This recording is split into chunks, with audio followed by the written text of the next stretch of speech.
Good morning, UUSS. We on this morning? Good morning, UUSS. Thank you for being here on this spring morning, whether here or on Zoom. If you would rise and sing, Morning Has Come Together.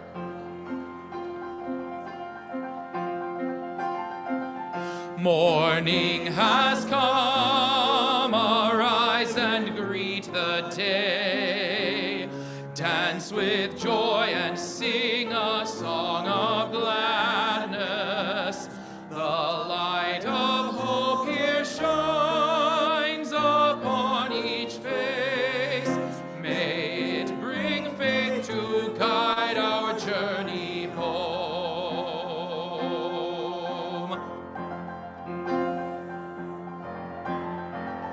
A new day dawns, once more the gift is given. Wonder fills this moment shared together. The light of peace here shines upon each face. May it bring faith to guide our journey home.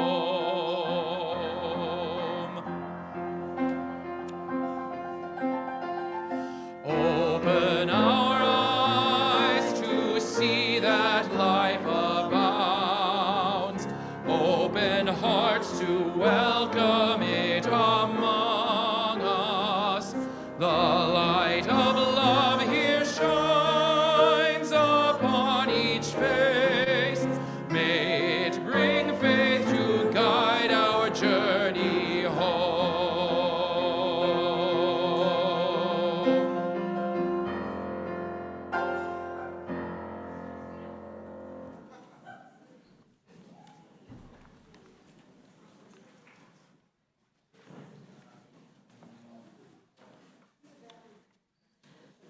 Good morning. It's so wonderful to be here with all of you and everybody on Zoom as well. Welcome to our Sunday service, to our sacred time of worship. I'm Worship Associate Courtney O'Neill. I'm leading our service today along with Reverend Roger Jones, Patty Budding, and Jan Fleming, Ministerial Intern Rosemary Dodd, Music Director Anthony Tavianini, and of course our pianist Irina Tchantceva for our service. We also are lucky to have our talented audio-visual team there in the booth, without whom the sound, lighting, and Zoom would not be possible.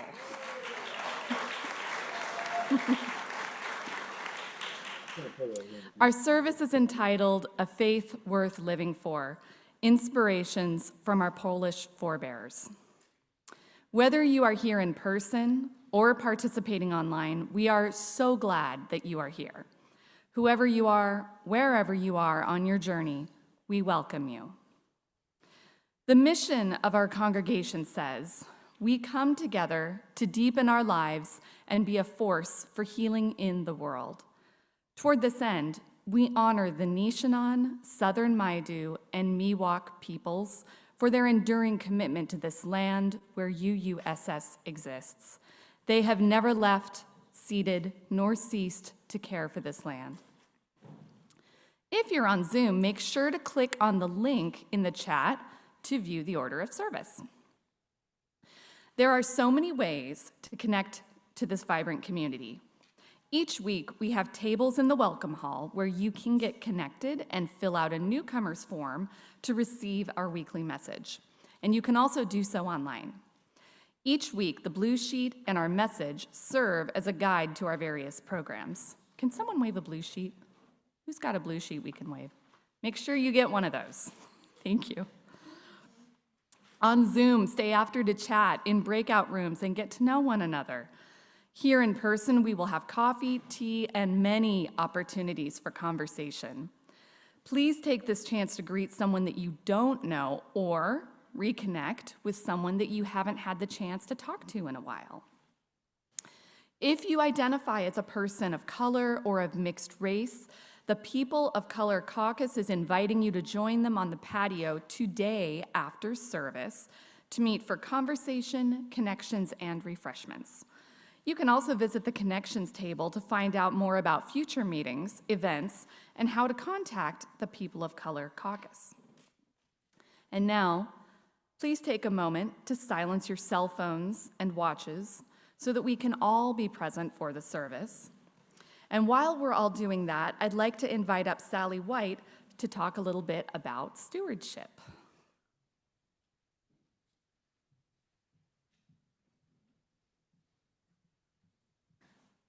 I'm not Sally White. I'm Celia Buckley, and I am co-chair with Sally for this annual pledge campaign. And we wanted to make sure we all knew that. Good morning, I'm Sally White, and I'm co-chair with Celia for your stewardship committee this year. The first time I walked into the welcome hall 8 years ago, I was struck with the energy, the amiable chatter, and the warmth of the crowd. Then I attended the service, and the entire experience was personal, loving, inspiring, and full of positive messages. One of the first things I learned after joining this community was that we are drawn together by a covenant rather than a set of beliefs and rules that have been around for however long. Excuse me. I also learned that it's our mission to deepen our lives and be a force for healing in the world. What could be more fitting in a committed, generous, and loving community? I suspect you've all had similar experiences, which is why all of us keep coming. For this year's stewardship campaign, our logo, which should be up on the screen, please. There it is. It contains 3 words that are key describers of our UU community: committed, loving, and generous. Our commitment to our Sacramento community runs deeply, as evidenced by our activities such as keeping the American River Parkway clean, Loaves and Fishes, who provides survival services to the homeless, and Sacramento area congregations together, which influences legislative activity and drives positive change in our city. These are only a few of the activities we participate in to demonstrate our commitment to this community. The loving side of our community provides children and youth with religious education. The All Ages Camp brings church members together and friends. The Walk-in Boots hikers experience healthy walks and camaraderie over lunch. And the landscape upkeep team that keeps our grounds healthy and beautiful. And I just went out and did the labyrinth this morning. Gorgeous out there. These are just a few of the activities that create this loving community. Our generosity sometimes seems boundless. Coming together on Sundays like this, with all of us in one building that wraps its arms around all of us with its wooden ceilings and welcoming main hall.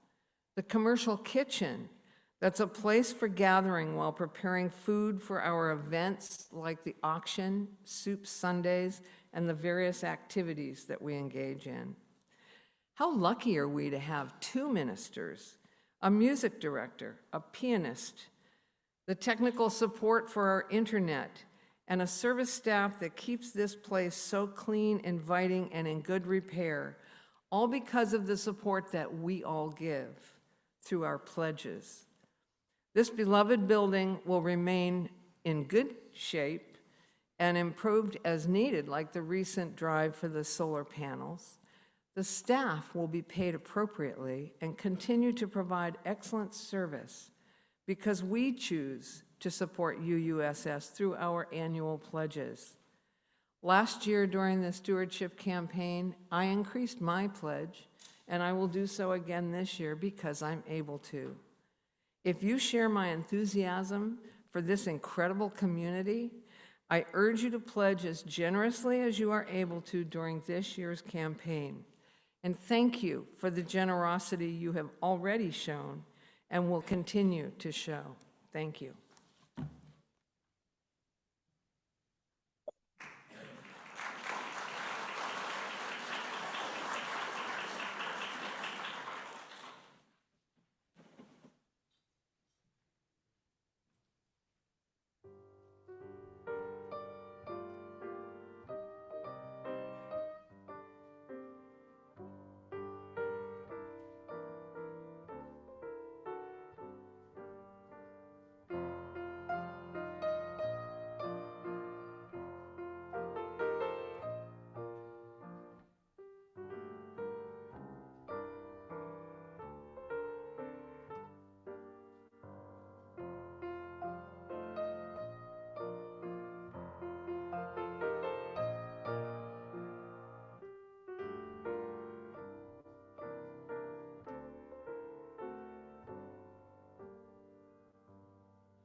I'd like to invite our chalice lighter up, Zorro Quinn.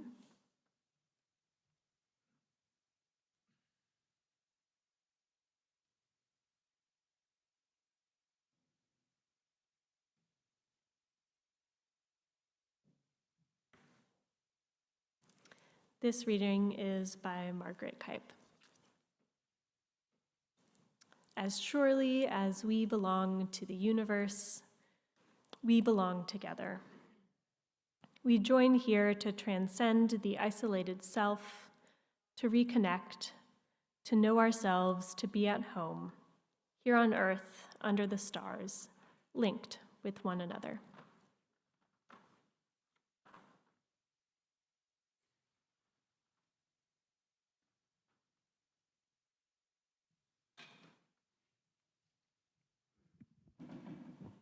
Good morning.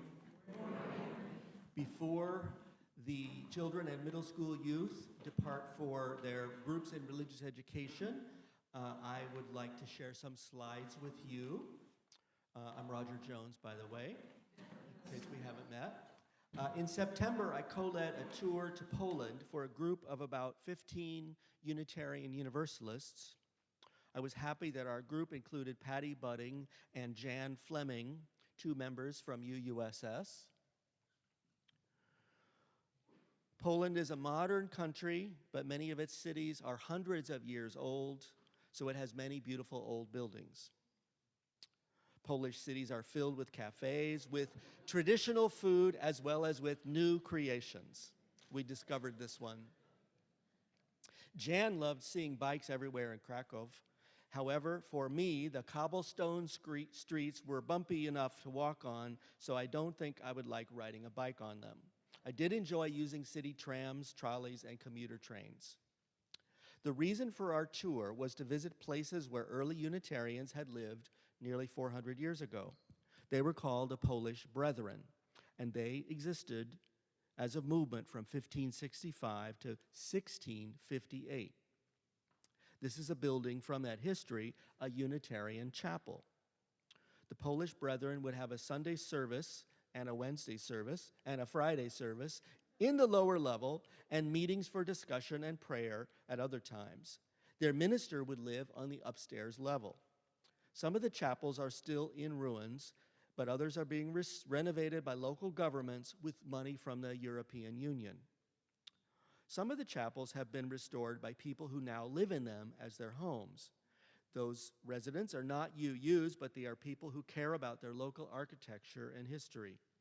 This restored chapel is on a large estate owned by the widow of Krzysztof Penderecki, a teacher and composer. Irina will play some of his music in a little bit. On his estate is a monument to the leader of the Polish Brethren, a daring and smart man from Italy who learned about Unitarianism from his uncle and came to lead it in Poland. Faustus Socinus is his name. Since no grave exists where Socinus was laid to rest after his death, we laid flowers on this memorial monument, which had been established in 1933 by American Unitarians. We took some time for silence to honor him. I'll show you just one more Unitarian chapel in the village of Ublinek.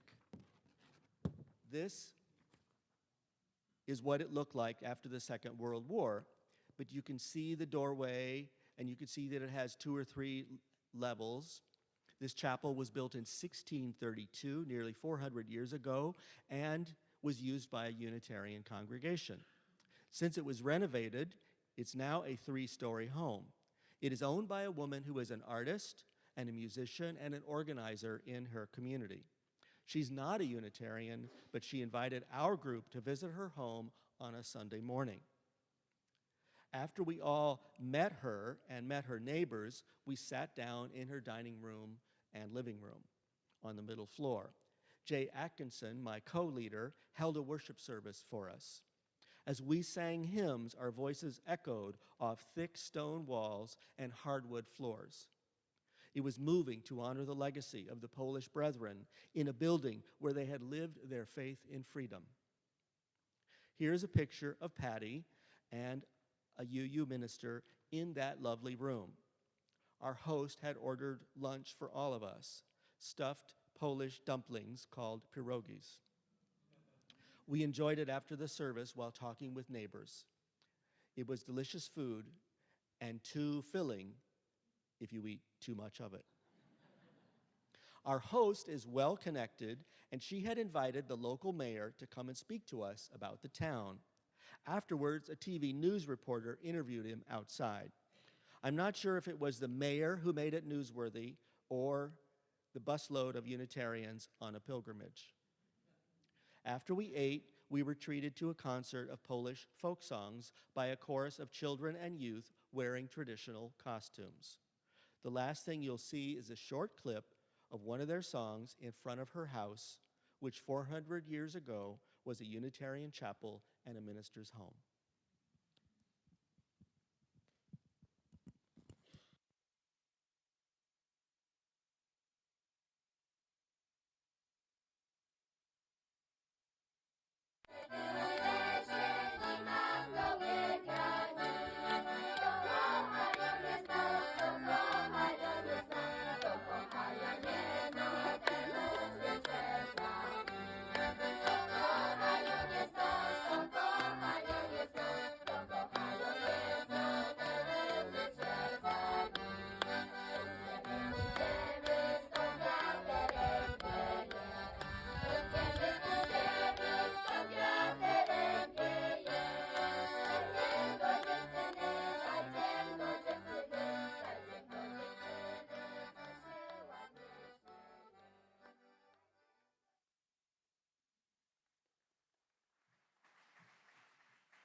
From the voices of those children to the voices of our children to be shared over yonder, we invite kids, adolescents, and adults involved in RE and in the middle school group to make your way out to the back as we sing something more having to do with our children, which is Lead with Love. You gotta put one foot in front of the other and lead with love. Put one foot in front of the other and lead with love. You gotta put one foot in front of the other and lead with love. Put one foot in front of the other and lead with love. Lift up your eyes. Lift up your eyes. Don't you despair. Don't you despair. Look up ahead. Look up ahead. The path is there. The path is there. You gotta put one foot in front of the other. One foot in front of the other. One foot. One foot. One foot. Lead with love. You gotta put one foot. One foot in front of the other. One foot, and lead with love.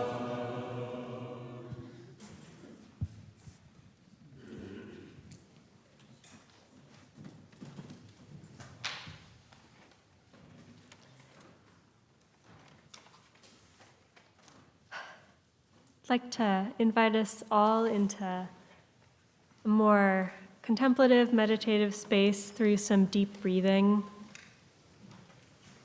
The way I like to breathe deeply is to notice if that would feel good for my body or bad for my body today.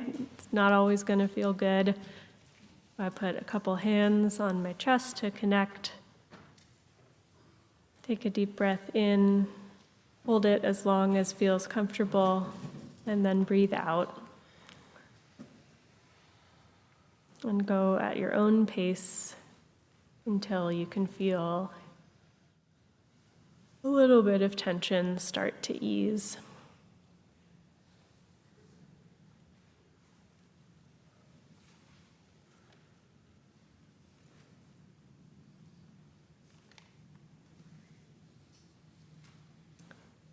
Notice the chair you're sitting in here in our sanctuary, wherever you're sitting, standing, laying down, joining us on Zoom.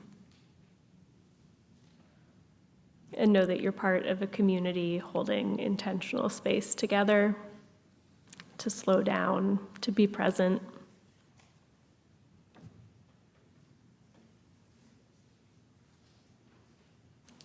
Just a couple more deep breaths.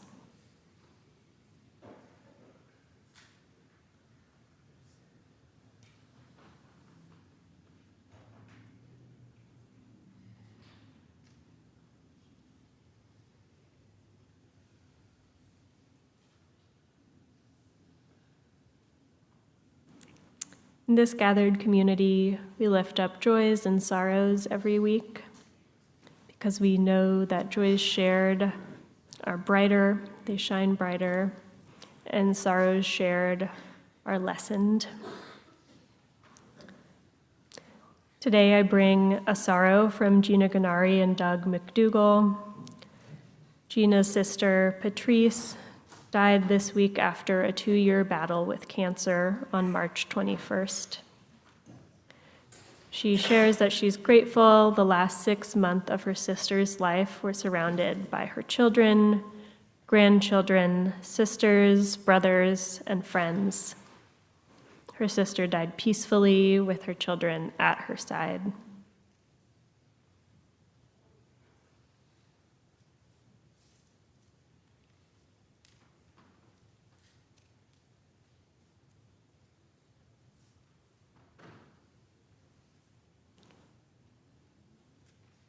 I invite you all to return to your deep breathing.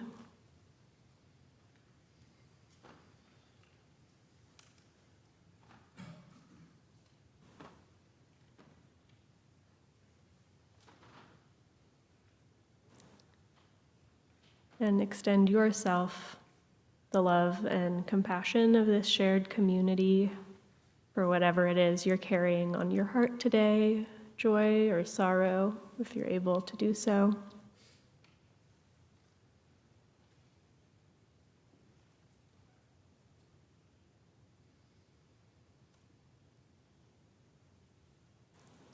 And then drawing on that community strength, can take another step further, holding all of us together in the room.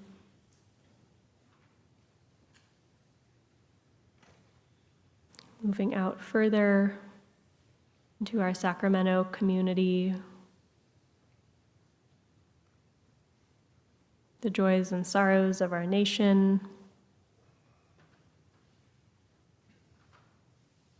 the strife, the disconnect,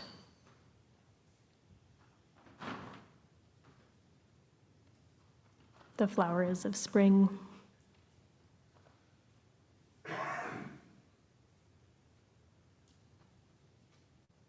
And then just for a moment, let's hold in our hearts the conflicts of the world, the people suffering, and hold them in our compassion.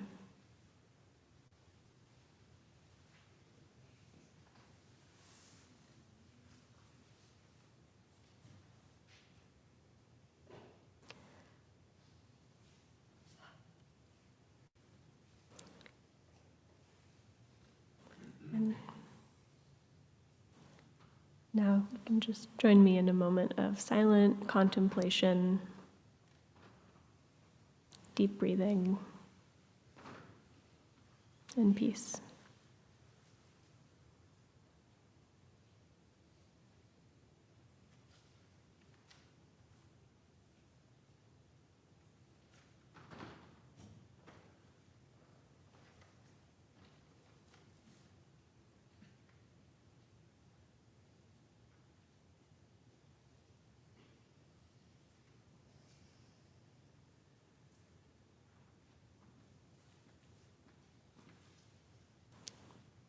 Amen.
Thank you, Irina.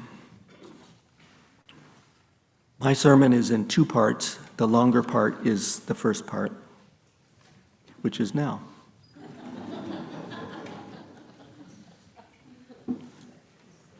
The music Irina just played was written by the Polish composer Krzysztof Penderecki, who died 4 years ago. He founded a conservatory of music in a gleaming glass building, which is just down the road from his home and estate in a town called Luclawice.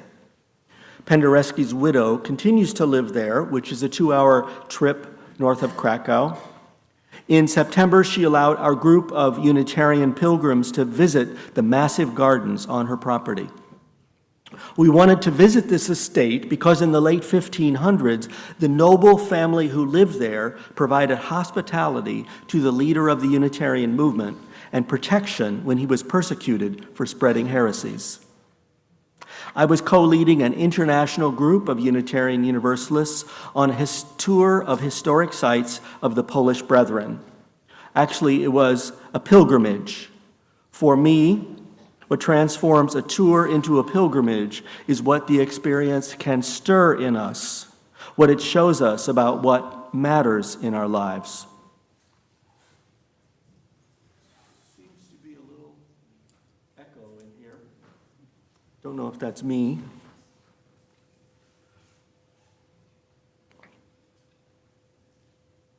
In a moment, we will hear from Patty Budding and Jan Fleming as they share a few of their experiences about our journey in Poland.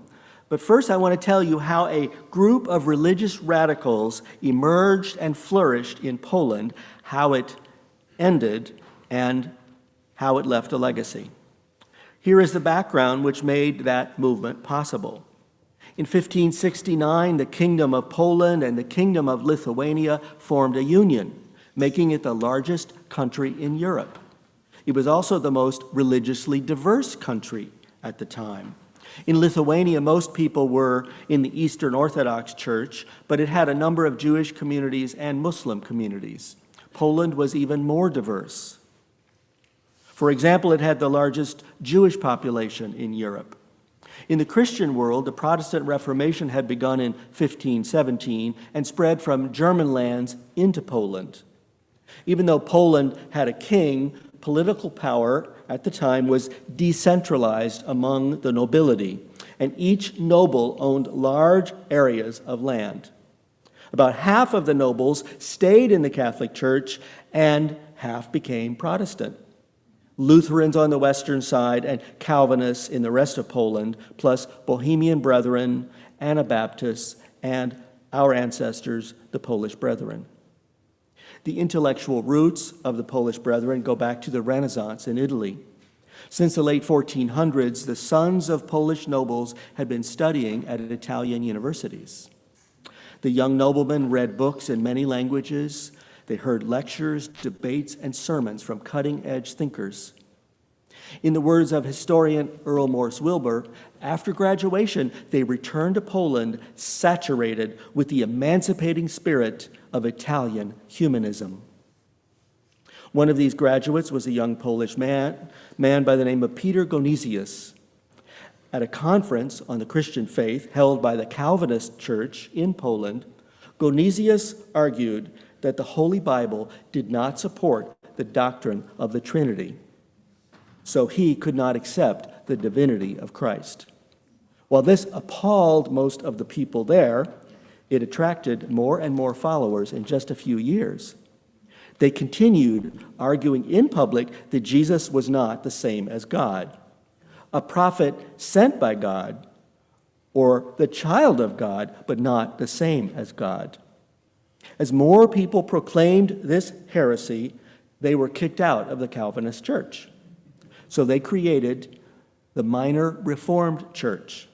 They called themselves the Polish Brethren. As pacifists and radical egalitarians, they were similar to various Anabaptist groups, including the Bohemian Brethren, but in rejecting the Trinity, they were all alone. Some rich nobles allowed the Polish Brethren to live on their lands. A few nobles even joined the Brethren. One nobleman became so moved by the message of human kinship and social equality that he issued a legal proclamation liberating all of the serfs who had been indentured to his land. The serfs could choose to stay and grow crops now for their own profit, or they could freely choose to leave. Another Polish brethren believer was a noblewoman, Jadwiga Sieniewska. Her wealthy husband was a Calvinist, but she convinced him to grant part of his land to the brethren, and this enabled them to establish their own city and live in safety. They named it Raków to honor Jadwiga. In Polish, rak, R-A-K, means crayfish, and her family's crest had a crayfish on it. Polish brethren families moved to Raków, and the town grew. They established a boarding school for teenagers and young adults in Raków, not merely for wealthy students, but for all classes. Over the decades, they educated a total of nearly 1,000 students in Raków, and in addition to that academy, the Polish brethren built and ran schools in many other towns where they had churches and chapels. In Raków, the brethren installed a printing press. They published religious books to explain their liberal faith, including arguments against the Trinity. Thanks to their publishing, radical ideas about religion spread far beyond Poland. While religious intolerance was leading to massive slaughter in France and other parts of Europe, the Polish Senate and House of Deputies went the other way. In 1573, they passed a resolution saying, "We mutually promise that we who differ with regard to religion will keep the peace with one another, and we will not, for a different faith or a change of churches, shed blood, nor punish one another by confiscation of property, imprisonment, or banishment." This protected the Unitarians, which had about 40 congregations by 1573. Some foreign scholars went to Poland because of its reputation for tolerance. One of these was Faustus Socinus, an Italian man who had learned of anti-Trinitarian ideas from his uncle. After he arrived in Krakow in 1580, Socinus discovered a church filled with Polish brethren, and they were fired up with the gospel message of peace, love, and equality. For example, following the model of the first century Christians, they tried sharing property in common and eliminated all titles and ranks and stopped ordaining ministers. They tried all this for a few years, but then they found it chaotic, so they gave it up. Wisely, they allowed Faustus Socinus to fill their need for leadership. He would hold open discussions with them for weeks at a time, guiding them to examine and moderate their views. For example, as pacifists, they continued to oppose capital punishment and all killing. Socinus agreed that it was not acceptable to take another person's life, but he said, if you are attacked, self-defense is necessary. He wrote that ownership of private property was also okay, but not the accumulation of wealth beyond your needs. Unlike the Calvinist and Lutheran churches, the Polish brethren would not swear an oath to nobles or to the king, and they refused military service. They didn't seek to control Polish society, only to transform it. They wanted to transform their neighbors through deeds of mercy and peace. They wanted to model a good life as they understood it from the New Testament. Smaller congregations filled chapels on the estates of nobles with worship services and meetings on the ground floor and a minister living on the upper floor. In larger cities, their churches were of comparable sizes to Catholic churches or Calvinist ones. Historian Earl Morse Wilbur has estimated that there were 125 congregations around Poland at the height of the Polish Brethren movement. In reaction to such growth, the Pope in Rome deployed the Catholic Order of the Jesuits into Krakow to mount an ongoing assault on the heretics. mobs enraged by violent preaching destroyed both a Calvinist church and a Polish Brethren church. Faustus Socinus was attacked several times. Once, a group of drunken soldiers beat him up, rubbed sewage on his face, and forced him to kneel before an officer. At another time, a mob dragged him out of his apartment, burned his books, and intended to burn him. But he was rescued by a professor passing by, a professor who was a Catholic. On a third occasion, a group dragged Socinus to the river, but before they could drown him, a violent thunderstorm broke up the mob. Finally, Socinus fled to a supporter's estate miles north of Krakow, living in the restored chapel that you saw earlier in a slide. And the monument you saw, the one we visited, is on that estate. As his health declined, Socinus organized his writings, collected them together, and wrote more. He wrote a catechism, which is a question and answer book to teach the faith. It may seem surprising for a Unitarian to write a catechism, but his purpose was not to prescribe what to believe, only to help congregants explain their faith amid the renewing and rising intolerance in Poland. Yet their faith is what was challenging to the dominant culture. For example, the Unitarian Catechism says that Christ is a true man by nature, as the Holy Scriptures frequently testify. That's a quote. A follow-up question says, doesn't Christ also have a divine nature? Answer, not at all, for that is repugnant to reason and also to the Holy Scriptures. The Catechism rejected the doctrines of predestination, human depravity, and original sin. It rejected the idea that God caused Jesus to die on the cross as an atonement for our sins. Socinus defended every point with a verse from the Bible. Socinus died at age 64 in 1604.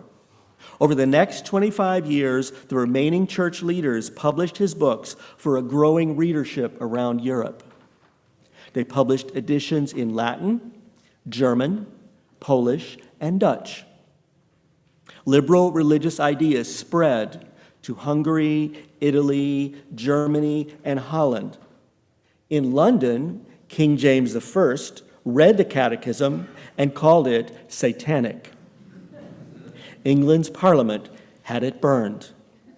This brought even more attention to Socinus's books, which helped to start a Unitarian movement in the British Isles. Thanks to the Polish Brethren's printing press, Unitarianism endured and spread even after their own movement was crushed.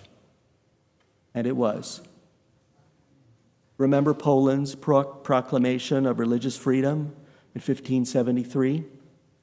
Led by the Jesuits, Catholic priests insisted that it had never meant to include Unitarians or to protect them. Violent speech led to violent actions as mobs attacked more Polish Brethren ministers and tore down their buildings.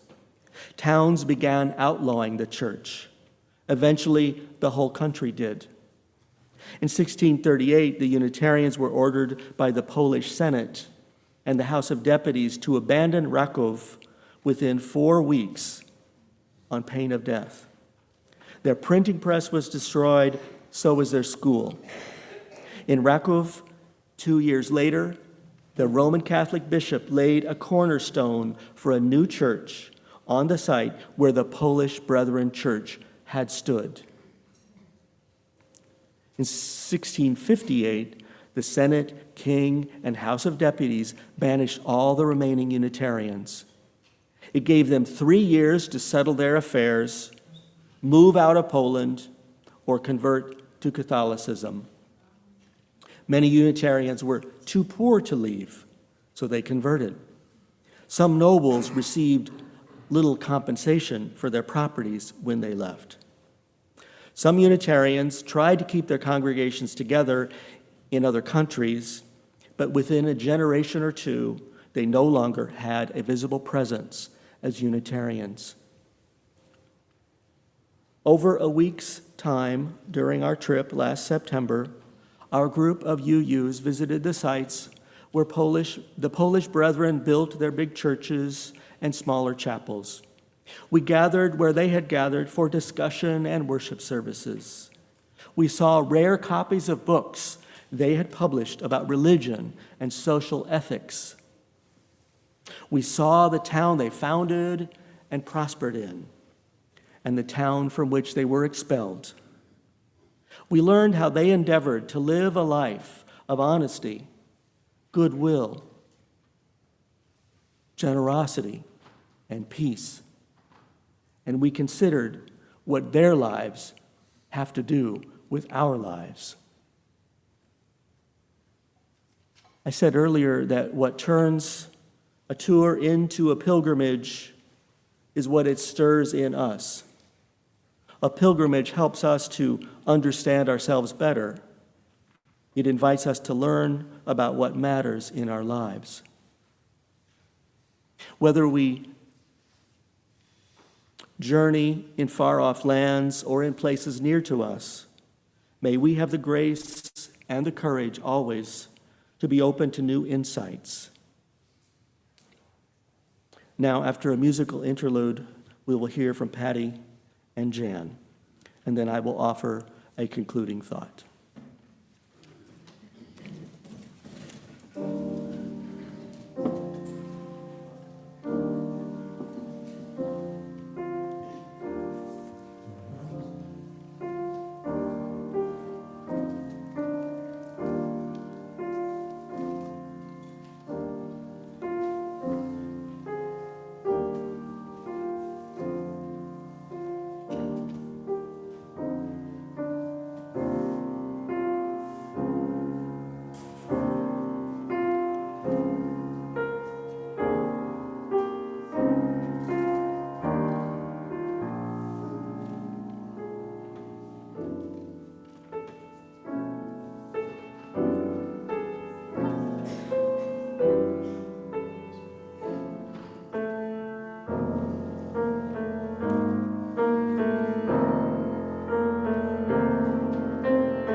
Good morning.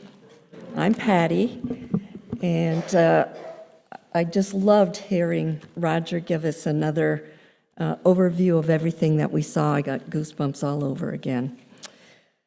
Of the 15 of us that were traveling together, there were only 3 of us that were not clergy, myself, Jan, and another woman from the UK. And so I found that really interesting and informative to listen to other pastors from all over the United States and California and also Europe. My impression of Poland when we arrived was it was so clean and so green. There were no plastic bags blowing in the gutters, but a lot of cigarette butts. There were green fields of corn, apple orchards, gardens, plowed fields awaiting for new planting. We didn't notice one single unhoused community of people, no tent cities, very few panhandlers. Doesn't mean they weren't there, but we just didn't see them. And Jan and I got out of the tourist area and walked a lot of the downtown areas and noticed that as well. That doesn't mean that they weren't there, but they just, put on a pretty face, I guess. But outside of the tourist area, we still didn't notice that. So perhaps they take care of their unhoused people better than we do. We stopped, as Roger had said, at many of the Polish Brethren crumbling buildings that were built from the 1500s to the 1600s, some of which are being restored now with local community funds, hopefully. And we heard about women and men who tried and succeeded to a degree to establish their concept of what God and religion should be. However, they were persecuted, hunted, driven away. And I couldn't help but wonder and be dismayed at the fear and obvious hatred of the heretics the Polish Brethren represented to the Catholic Church, to the extent that the graves of some of the founders who had been long dead were exhumed and their bones were thrown in the river. Plaques were made of stone above doorways of Catholic churches announcing, in Polish, the heretics have been removed from this sacred space. I also marveled at the thought that 500 years ago plus, people who traveled were limited to horses and foot. The founders were hunted and having to move from safe locations. And we learned about the inclusion of women pastors in this movement. What a concept. Way ahead of the thinking at that time and even of many religions today. Upon coming home, I furthered my education and learned at how relatively few Unitarians there are in the world, particularly in Poland now and in Europe. And in reading on the internet the definition, I wondered why everyone wouldn't want to be a Unitarian. But maybe one of the best parts was traveling and experiencing this journey with these two companions, an old friend and a new friend, Jan. Thank you.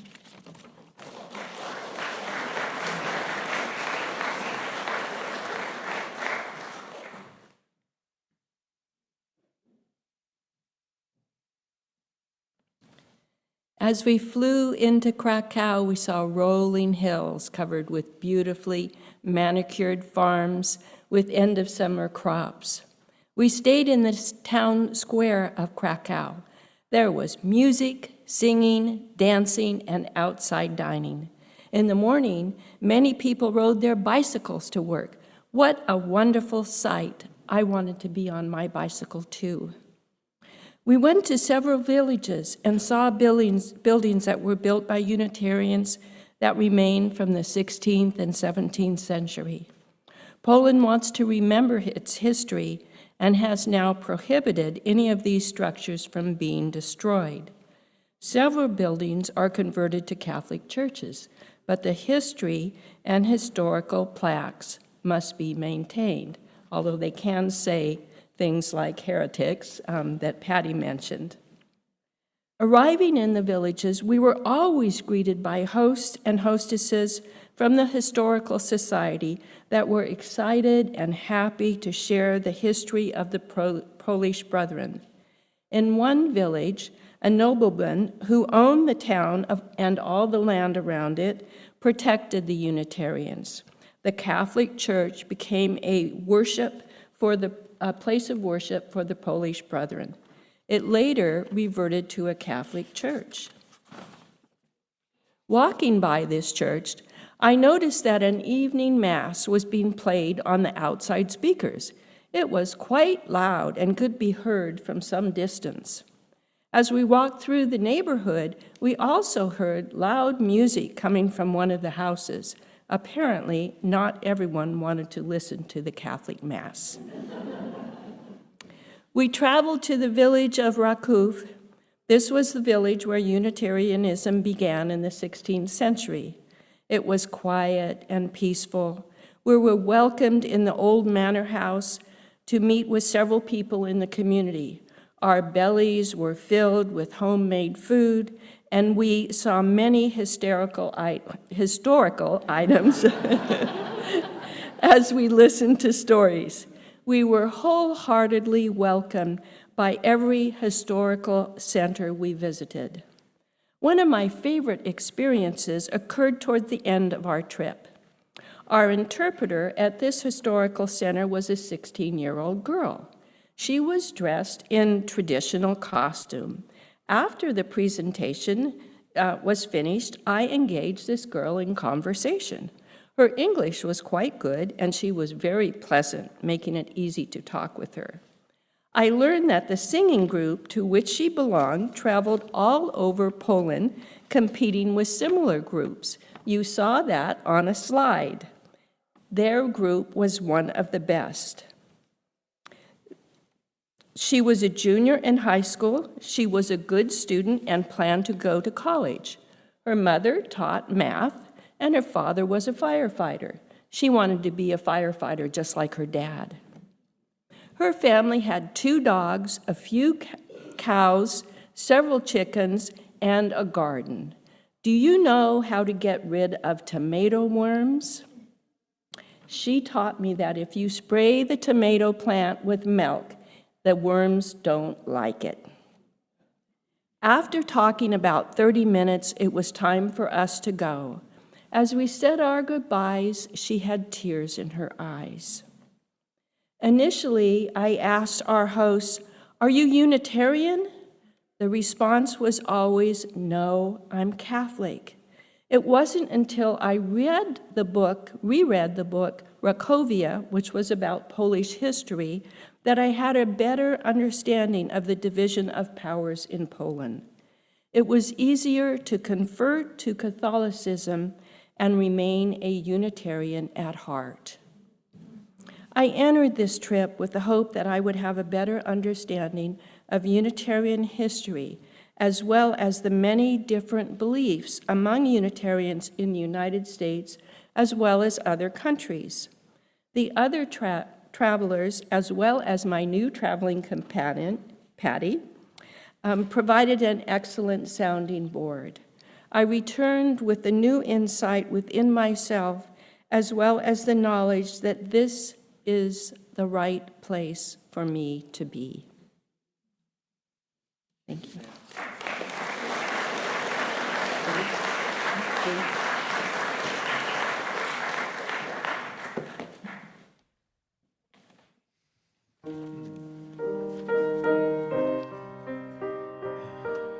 With beliefs across the world coming together as one, we sing "This Is My Song."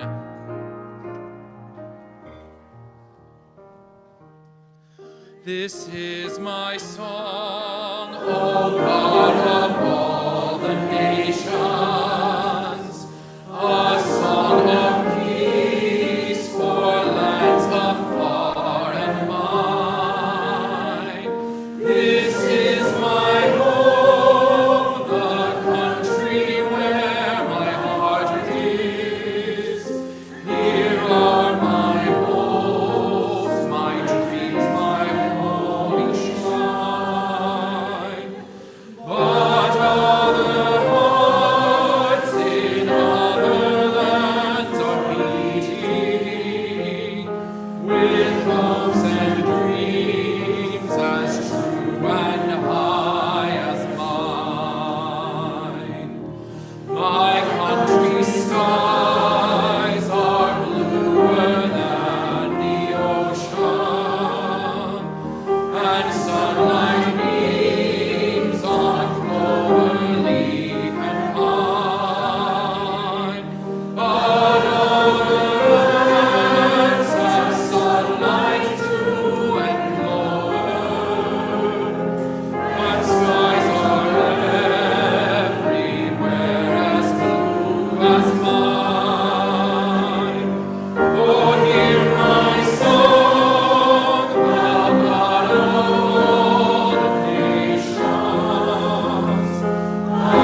These are my concluding thoughts.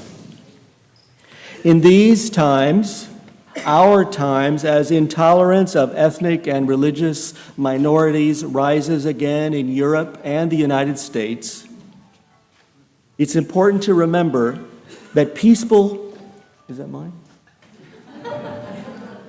No. Sometimes mine goes off.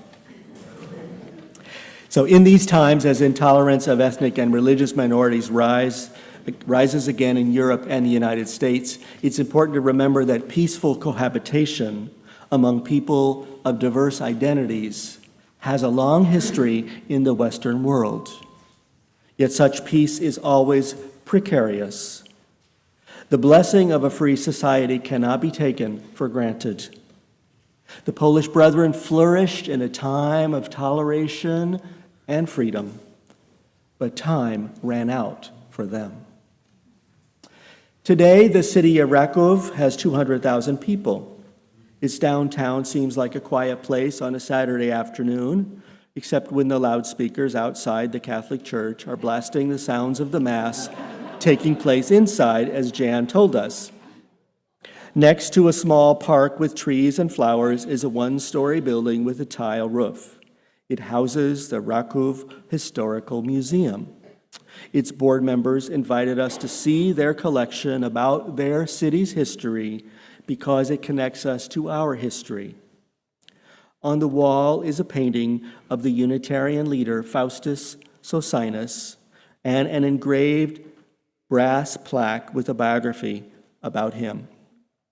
There's also a painting of the Polish court when the Senate voted to expel the heretics in 1658. Our tradition has its martyrs, its people who were persecuted or murdered for speaking their minds on matters of belief, like Michael Servetus, executed in Geneva in 1553, or Faustus Socinus, attacked in Krakow, or others who were imprisoned or exiled. As their churches were destroyed and their homes destroyed, the Polish brethren fled from Poland, went into hiding, converted to Catholicism, or perished. From my perspective, as a privileged white male, privileged to live in freedom under the United States Constitution, I have never had to ask if Unitarian Universalism is a faith worth dying for. But in considering the legacy of the Polish brethren, I realized that's not the question at all. What mattered to them was having a faith worth living for. This is why they built community with one another based on their values.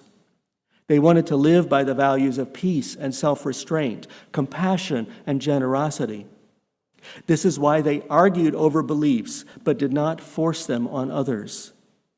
They approached one another with openness and curiosity and respect. This is why they printed books and established schools. They proclaimed human equality, human kinship, and loving others as yourself. They didn't want to die for their faith. They wanted to live by it. After visiting the lands where they lived, what endures for me is to ask, how shall I live? How shall I embody my values? How can I, how can you, how can we proclaim and promote the values of human dignity and freedom, of justice and fairness, of hospitality and understanding? How can we as a UU congregation and as people live out our values of respect and understanding, of generosity and love? Humbled by their faith and their courage, I hope that all of us can reflect on the question, how might we choose to embody our values in these times? How might we shine forth to the world around us with a faith worth living for. So may it be. Blessed be, and amen.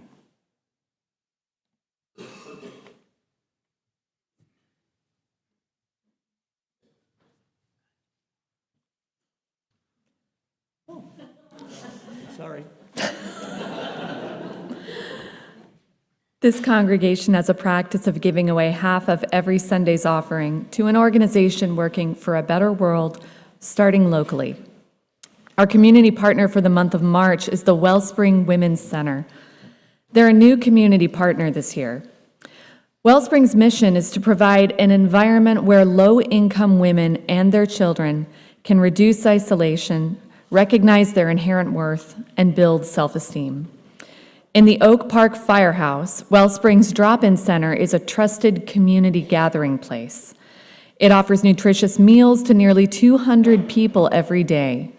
Volunteers and staff provide free case management, counseling, art therapy, enrichment workshops, and safety net services. Guests are diverse in age, personal background, and ethnicity. Using minimal government funds, it avoids restrictions on whom it serves, enabling a quick response. Wellspring relies on generous donations from the community to provide hospitality, respect, and crucial support services. We are grateful for your generous support of UUSS and our community partner. This morning's offering will now be given and received.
As our ushers come forward, please join me in speaking our unison response to the offering.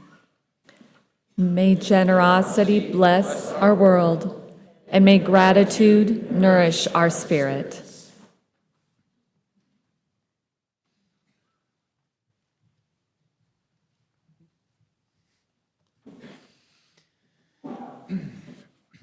Amidst a past and a future of religious turmoil and division, we look for a future in which we're all gathered together in a world full of gratitude and appreciation. Let us then sing for the earth forever turning in that spirit.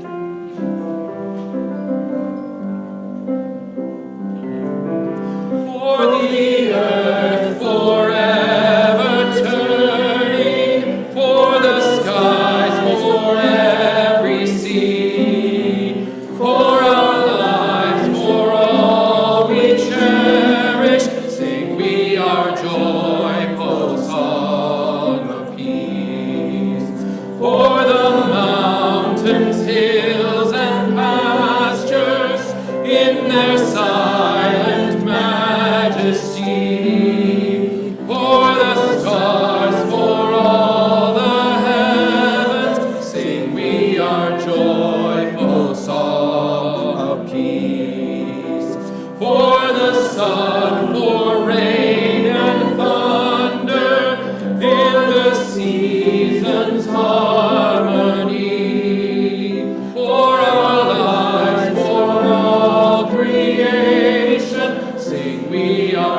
As we prepare to extinguish the chalice, please join in speaking our shared intention. We extinguish this flame, but we carry the light, love, and commitment of this gathering into the days to come. I invite you to reach out to us as we reach out to you. If you're at home, reach out to us as we reach out to you. May you depart in peace and be led forth in joy. For all who see God, may God go with you. For all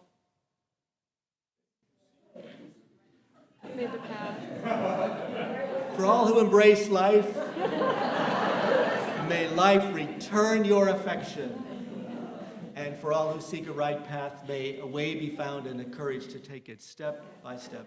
Blessed be. Amen. Blessed.